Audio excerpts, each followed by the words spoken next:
The retired police dog hadn't barked in 6 months. Not since the night Officer Daniel Mercer died on Highway 14 during the worst snowstorm Western Colorado had seen in almost a decade. People in Black Hollow said the dog changed after the crash.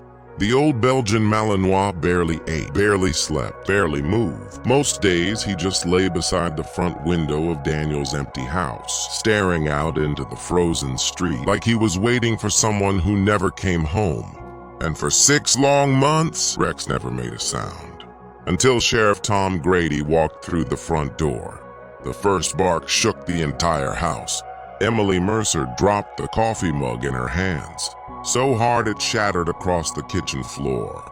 Rex exploded off the living room rug like something inside him had snapped. Teeth bared, fur raised. A violent, furious bark tore out of him again and again.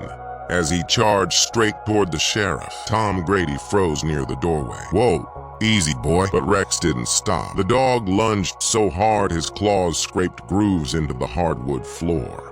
Emily grabbed his collar with both hands, terrified. She had never seen him like this. Not once. Not even during fireworks. Not during the funeral. Not during the nights he woke screaming in his sleep. Only now. Only at Sheriff Tom Grady. And the strangest part? The second the sheriff stepped back outside into the snow, Rex went silent again, like nothing had happened. The town of Black Hollow sat high in the Colorado mountains, buried between pine forests and frozen ridges where winter seemed to last forever. One main road cut through town. A diner with flickering neon lights stayed open 24 hours because truckers got stranded in storms every winter. The sheriff's station sat across from an old gas station with rusted pumps that hadn't changed since the 90s. Everybody knew everybody, and everybody trusted Sheriff Tom Grady. He'd been sheriff nearly 20 years. He coached Little League, helped stranded motorists, brought food to old veterans during storms.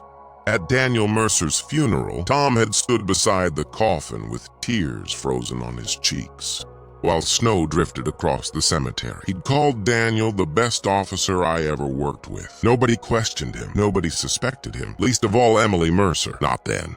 At 31, Emily looked older than she should have. Grief did that to people. The 6 months after Daniel's death had hollowed her out from the inside. She'd moved into her brother's house after the funeral because Rex refused to leave it. Truthfully, she refused to leave it too. Every room still smelled faintly like Daniel's pine wood aftershave and black coffee. His boots still sat by the front door. His heavy winter jacket still hung beside the kitchen. Some nights Emily caught herself listening for his truck in the driveway. Then reality hit all over again. Daniel Mercer was dead. Official cause of death: vehicle lost control during severe snowstorm conditions on Highway 14. Single car accident. Driver killed on impact. Case closed. At least that's what the report said. Sheriff Grady visited the house often after the funeral. Always polite, always supportive. He brought groceries sometimes. Checked on Emily during storms. Asked about Rex. But every single time he entered the house, Rex lost his mind. Violent barking, growling, pure aggression. And the moment Tom left, silence. At first, everyone blamed trauma. He probably associates Tom with the accident, the town veterinarian said. He saw him at the crash scene. Emily tried to believe that explanation. Until the night Rex led her to the garage. It happened during another storm. Wind screamed against the windows, while snow hammered the roof hard. Enough to rattle the entire house. Emily couldn't sleep. Rex stood suddenly from his rug near midnight and stared toward the mudroom door. Then he walked slowly toward the garage. He stopped halfway and looked back at her. Waiting. Emily frowned. "What is it, boy?" Rex walked again. This time she followed. The garage smelled cold and dusty. Daniel's old snow chains hung from hooks near the workbench. Fishing gear sat stacked in plastic bins. Rex moved directly to Daniel's retired police locker shoved against the far wall. Then he pawed at it. Once, twice. Emily hadn't opened that locker since the funeral. Her stomach tightened as she knelt beside it. Inside were Daniel's old uniforms, paperwork, and personal items from years with the K-9 unit. Rex shoved his nose deeper inside. Then he froze. A low growl rumbled softly in his throat. Emily dug through the locker carefully until she found an old evidence envelope tucked beneath folded jackets. The envelope had Daniel's handwriting on it. Highway 14, do not file yet. Emily's pulse quickened. Inside was a small flash drive and a photograph. The picture showed Sheriff Tom Grady standing beside a black SUV near an old hunting cabin deep in the woods outside Black Hollow. The image was blurry, taken from far away, but there was something strange about it. Tom looked nervous, like he didn't know the photo was being taken. Emily stared at the back of the photograph. Daniel had written 4 words. He lied about that night. Thunder rolled somewhere far across the mountains. Emily slowly looked down at Rex. The dog was staring directly at the photograph, growling. The next morning, Emily drove into town before sunrise. Black Hollow looked ghostly under fresh snow. Streetlights glowed through frozen fog while plows scraped ice from Main Street. She parked outside the diner where Daniel used to drink coffee every morning before patrol. Inside smelled like bacon grease and burnt coffee. Old ranchers sat in booths wearing heavy Carhartt jackets while a country song played softly from a radio behind the counter.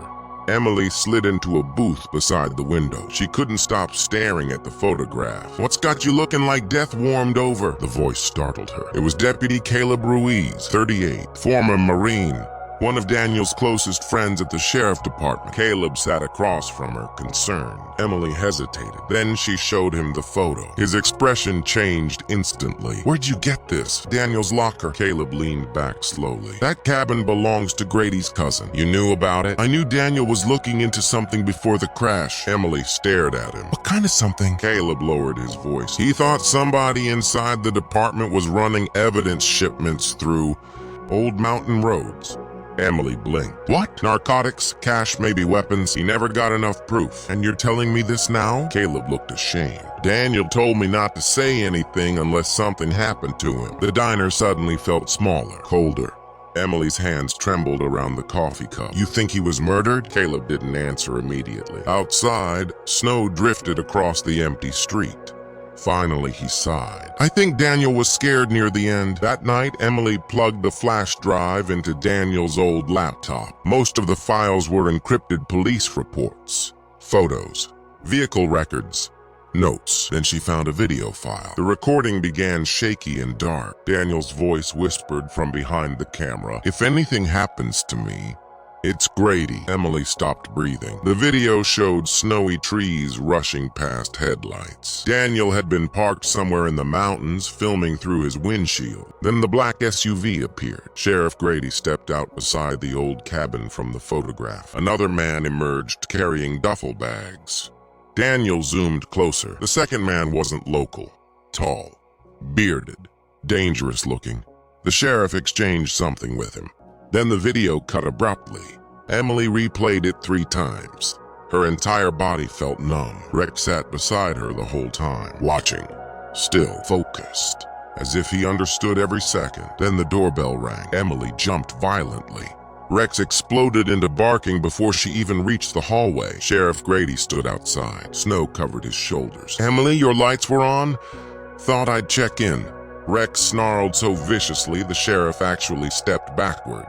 Emily opened the door only slightly. Tom gave a sad smile. "He still hates me, huh?" "Guess so." Tom looked past her into the house. For one tiny second, his eyes shifted toward the living room desk, toward Daniel's laptop. It was subtle, almost invisible, but Emily noticed. "You okay?" he asked. "Fine. You sure?" Rex barked again. Tom sighed. "Well, roads are getting worse. Storm's moving fast tonight." He hesitated, then added quietly, "Daniel was like a son to me." Emily forced herself to nod. But something felt wrong now, deeply wrong. Tom touched the brim of his hat. "Get some rest." The second he walked away, Rex stopped barking. Complete silence. Emily locked the door slowly, and for the first time since Daniel died, she was afraid of the sheriff. 3 days later, another clue surfaced. Rex found it. Emily had taken him walking near the frozen outskirts of town where Daniel used to train him off-leash. Snow blanketed the pine forest. The air smelled sharp and metallic from incoming weather. Rex suddenly pulled hard toward an abandoned maintenance road. Emily struggled to keep up. Rex! The dog ignored her completely. He moved with purpose now. Focused. Determined. Like he remembered something. After nearly half a mile through trees, Rex stopped beside a steep ravine buried in snow. Then he started digging furiously. Snow sprayed everywhere. Emily knelt beside him. Something metallic appeared beneath the ice. A piece of shattered taillight, then more debris, black paint fragments. Emily's heartbeat accelerated. This wasn't Highway 14. This wasn't where Daniel officially crashed. Rex kept digging, and then Emily saw it. A bent police badge. Daniel Mercer. She staggered backward in shock. Why would pieces of Daniel's crash be hidden miles away from the official accident site? Rex whined softly beside the badge. Emily suddenly realized something horrifying. Daniel's vehicle hadn't simply lost control. It had been moved. That night, she called Caleb. He arrived just after midnight. Snow swirled under the porch light while Rex watched silently from the doorway. Emily showed him the evidence. Caleb's face turned pale. "Oh my God, you said Daniel was scared," Emily whispered. "Tell me everything." Caleb stared at the badge for a long moment. Then he finally spoke. 2 weeks before the crash, Daniel came to me after shift. Said Grady was acting strange. What kind of strange? He'd disappear for hours without logging patrol routes. Evidence lockers had missing inventory. Daniel thought someone inside the department was helping. Traffickers moved product through the mountain. Highways during snowstorms. Emily's chest tightened. Why snowstorms? Less traffic, fewer witnesses. Easier to cover accidents. The room fell silent. Then Caleb said something that made Emily's blood run cold. Daniel told me if anything happened, Rex would know. Emily slowly looked toward the dog. Rex sat near Daniel's old chair, watching them, almost like he'd been waiting for someone to finally understand. The next week changed everything. Emily began noticing details she'd ignored before. Tom Grady always smelled faintly of diesel fuel and cedar smoke. The exact same smell clung to the evidence envelope from Daniel's locker. Rex reacted violently whenever that scent appeared. Then came the mid-story twist that shattered everything Emily believed. Daniel Mercer might not have died the night of the crash. The discovery came from an old waitress named Linda at the Highway 14 truck stop diner. Emily had stopped there after following another lead from Daniel's files. Linda recognized her immediately. "You're Daniel's sister." Emily nodded carefully. Linda hesitated, then leaned closer. "I saw him that night." Emily froze. "What?" "The storm night, around midnight." "That's impossible." Linda shook her head firmly. "He came into the diner soaked in blood and snow. Said he needed a phone." Emily's heart pounded so hard she felt dizzy. "What happened?" "He looked terrified." "Did he say anything?" Linda swallowed. "He asked if Sheriff Grady had come through." Emily went pale. "What did you tell him?" "I said no." "And then?" Linda glanced nervously toward the windows. "He left 5 minutes later." Emily could barely breathe. Official reports claimed Daniel died instantly at 10:43 p.m. But Linda saw him alive after midnight, which meant someone lied about the timeline. Someone inside law enforcement. Outside, the wind howled across the highway parking lot.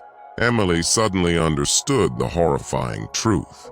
Daniel survived the crash, at least for a while, and somebody found him afterward. That night, Emily listened to old voicemails Daniel had saved on his phone backup. Most were ordinary. Work updates, friends. Then one voicemail stopped her cold. Daniel's voice whispered urgently, "If anything happens to me, don't trust the accident report." The message timestamp? 3 hours after his official recorded time of death. Emily felt physically sick. Rex pressed quietly against her leg. For the first time in months, the dog let out a soft sound, not a bark, a whine, like grief itself. The storm hit Black Hollow hard the next evening. Power flickered across town. Road closures spread through the mountains. Emily sat in the dark living room replaying every clue when Rex suddenly stood, ears raised, body rigid, head pointed toward the backyard. Then came headlights. A vehicle slowly rolled behind the house near the alley. Rex growled immediately. Emily killed the lights and peeked through the blinds. Black SUV. Same model from Daniel's video. The driver stayed inside, watching the house. Snow drifted heavily across the windshield. Then the SUV drove away. Emily called Caleb instantly. "You need to leave the house," he warned. "I'm not running. You don't understand how dangerous this is." But Emily already knew, because deep down, she realized the sheriff probably knew she'd found something. The next morning, Caleb arrived armed. Rex trusted him instantly. No barking. No aggression. That alone told Emily something important. Dogs like Rex didn't judge people randomly. They remembered scent, behavior, fear, violence, truth. Caleb examined Daniel's files for hours. Finally, he looked up grimly. "There's one place Daniel kept revisiting." He pointed at a map, an isolated cabin near Elk Ridge Forest. Same cabin from the photograph, same cabin from the video. Emily's stomach twisted. "We're going there." The drive into Elk Ridge felt like descending into another world. Snow-covered pines towered over the narrow road. Fog drifted between trees. No cell service. No houses. Nothing but endless white wilderness. Rex sat alert in the back seat the entire drive. Then suddenly he stood, growling softly. They reached the cabin near dusk. The structure looked abandoned. Weathered wood, broken porch railings, snow piled against boarded windows. But tire tracks led fresh through the clearing. Someone had been there recently. Caleb drew his handgun carefully. "Stay close." Inside smelled like mold, smoke, and old gasoline. Dust-covered furniture, but one room looked recently used. Fresh boot prints, generator fuel, empty food cans. Then Rex moved toward the fireplace. He pawed aggressively at loose floorboards. Caleb pried them open. Underneath sat a locked metal case. Inside were stacks of cash, drug ledgers, police evidence tags, and a recorder. Emily pressed play. Static crackled. Then Daniel's voice filled the room. "If you're hearing this, I probably didn't make it." Emily covered her mouth. "I followed Grady for 3 months. He's been helping transport narcotics through county roads during snowstorms. I recorded everything." Static hissed. Then Daniel continued. "He found out I was investigating him." A loud bang interrupted the recording. Heavy breathing. Rex suddenly began barking wildly inside the cabin. Then Daniel whispered something that shattered Emily completely. "If anything happens to me, take care of Rex." Gunshots erupted on the recording. The tape ended. Silence filled the cabin. Emily broke down sobbing. Rex moved beside her immediately, pressing against her chest. Caleb looked devastated. Then headlights flashed outside. All three froze. Vehicle doors slammed. Voices. Caleb killed the lantern instantly. "Get down!" Rex growled low and dangerous. Through the cabin window, Emily saw Sheriff Tom Grady stepping through the snow with 2 armed men. Her blood turned to ice. "He knew," she whispered. Tom's voice echoed outside. "Emily, open the door!" No answer. Snow pounded the roof harder. "You don't understand what Daniel got himself into," Caleb whispered urgently. "Back exit now." But Rex wouldn't move. The dog stood rigid near the front door, fur raised, eyes locked forward. Then Tom shouted again. "I never wanted Daniel dead." Emily froze. Not wanted him dead? The words hit differently. Not wanted, meaning Daniel's death wasn't planned. It escalated. Something went wrong. Caleb slowly realized it too. Then a gunshot blasted through the front window. Glass exploded everywhere. Chaos erupted. They fled through the back into the forest. Snow whipped violently through the trees, while darkness swallowed the mountain trails. Behind them came shouting, flashlights, gunfire. Rex stayed beside Emily every second, protecting her, leading her through the storm. At one point, Caleb slipped down an icy slope and nearly vanished into a ravine.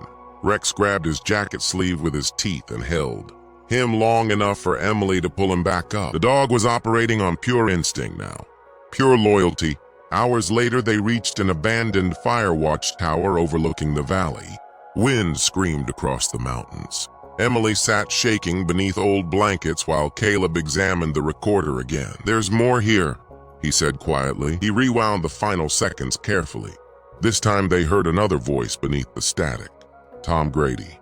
"Daniel, put the gun down." Then Daniel shouted back, "You killed him!" Emily looked up sharply. "Killed who?" The recorder crackled again. Another unknown male voice screamed. Then a final gunshot. The tape ended. Caleb stared into darkness. This started before Daniel. They spent the night trapped in the tower while the storm buried the mountains outside. And for the first time, Emily heard the full story.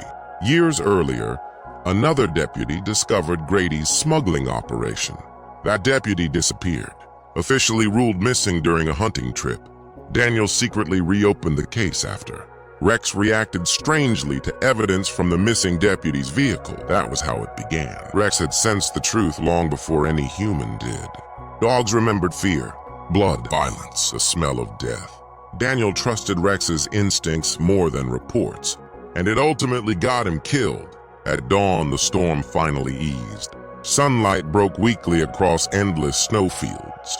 Caleb made a decision. We take everything to state investigators in Denver, but Emily realized something terrible. We won't make it off this mountain because Sheriff Tom Grady controlled every road in Black Hollow. Every deputy, every radio, and somewhere out there, he was already hunting them. The final act of the story began that afternoon. They tried reaching the highway through old logging roads. Rex ran ahead, scouting constantly. Twice he warned them before vehicles approached. The dog was saving their lives. Then they reached the frozen bridge crossing Black Creek and found Sheriff Grady waiting. His patrol truck blocked the road. Snow blew around him as he stepped out slowly, hand resting near his holster. He looked exhausted, older somehow. Not like the trusted sheriff from town anymore. Just a tired man cornered by his own secrets. "Emily," he called. "Please." Caleb aimed his weapon. "Don't move," but Tom ignored him. His eyes stayed on Emily. "I loved your brother. You murdered him." Tom looked genuinely shattered. "No, you lied about his death. I was trying to protect this town," Emily screamed angrily. "By killing people?" Tom's face hardened. "You think Black Hollow survives without money? You think anyone up here survives winter anymore?" Snow whipped harder around them. Tom stepped closer carefully. "Daniel found out about the operation. We argued at the cabin. One of the traffickers panicked and shot him." Emily felt sick. "You left him there." "No!" Tom shouted suddenly. "I tried to save him." For a moment, the sheriff actually looked truthful. Broken, haunted, he crawled out after the shooting, stole his truck. "I followed him through the storm trying to stop the bleeding." Emily remembered the waitress. "Daniel alive after midnight," Tom continued quietly. "He crashed on Highway 14. I pulled him from the vehicle myself." Emily's eyes filled with tears. "Then why cover it up?" Tom looked destroyed. "Because he recorded everything." Silence. "Only wind." "He told me Rex would expose me eventually," Tom whispered. Rex stood between Emily and the sheriff now, perfectly still, watching. Tom slowly reached into his coat. Caleb tensed instantly, but Tom only pulled out Daniel's police watch. "Bloodstained. I kept this all these months," he said quietly. "Couldn't throw it away." Emily stared at the watch, trembling. Tom's voice cracked. "He died asking me to take care of Rex." The moment felt painfully human, confusing, messy, not simple evil, and that made it worse. Then another engine roared through the forest. Everyone turned. Black SUV. The traffickers, the same men from the cabin. One leaned out, firing immediately. Gunshots shattered the silence. Tom Grady shoved Emily behind the patrol truck. Just as bullets ripped through the bridge railing, chaos exploded. Caleb returned fire. Snow sprayed everywhere. Rex barked furiously. One trafficker advanced through the blizzard carrying a shotgun. Tom fired twice and dropped him. Another bullet struck Tom in the shoulder. He collapsed hard against the truck. Emily screamed. The second trafficker grabbed the evidence case from Caleb during the firefight and ran toward the SUV. If he escaped, everything vanished.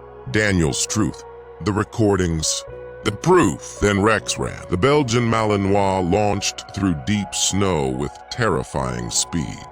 The trafficker barely turned before Rex hit him full force. The man crashed backward, screaming. The evidence case flew across the ice. Rex locked onto the attacker's arm and refused to release.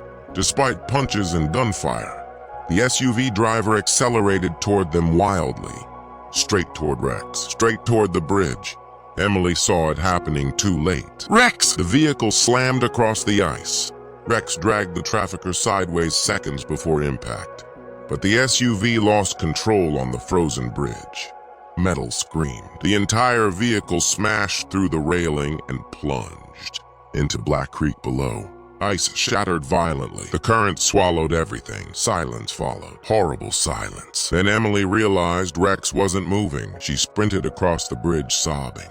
The dog lay injured near the broken railing, breathing shallow, blood staining the snow beneath him. Emily dropped beside him. No, no, no, no. Rex looked up weakly, and for one heartbreaking second, he looked exactly the way he had in Daniel's old photographs. Faithful, protective, waiting for his partner's command. Tom Grady staggered closer, clutching his bleeding shoulder. State police sirens echoed faintly in the distance now. Someone must have finally answered Caleb's emergency transmission. Tom knelt painfully beside Rex. Tears froze on his face. He was always smarter than all of us. Emily held Rex gently. The dog's breathing weakened.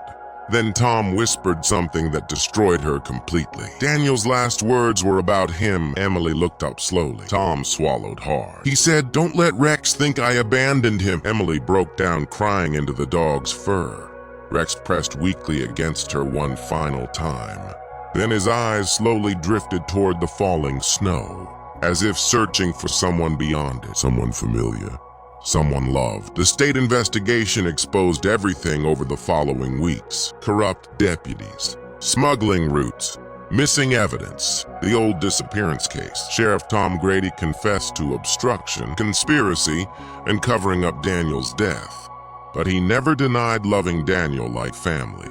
That truth haunted Black Hollow more than anything, because monsters were easier to understand than broken men. Tom Grady died 2 months later in federal custody after complications from his injuries. Some people in town still defended him. Others hated him. But nobody spoke about Daniel Mercer without speaking about Rex. The retired K-9 became a legend across Colorado, not because he attacked criminals, not because he saved evidence, but because he refused to forget, even after grief silenced him. Even after death took the only person he trusted, Rex kept trying to tell the truth. Emily buried him beside Daniel on a snowy hillside overlooking Black Hollow, the same cemetery where the town once believed the story had ended. Veterans came, state troopers came, old K-9 handlers traveled across Colorado to honor him. Caleb stood beside Emily during the ceremony, while snow drifted softly around the graves. No speeches felt big enough. No words explained what Rex had done. After everyone left, Emily stayed behind alone. The mountains were silent, frozen, endless. She touched the cold headstone gently. Officer Daniel Mercer. Beside it now stood another marker. Rex, faithful until the end. Emily looked out across the white valley where winter winds moved through the pines, like distant whispers. Then she remembered something Daniel once told her years earlier. Dogs don't care who you pretend to be. They only care who you are. And in the end, a grieving old police dog saw the truth long before anyone else did.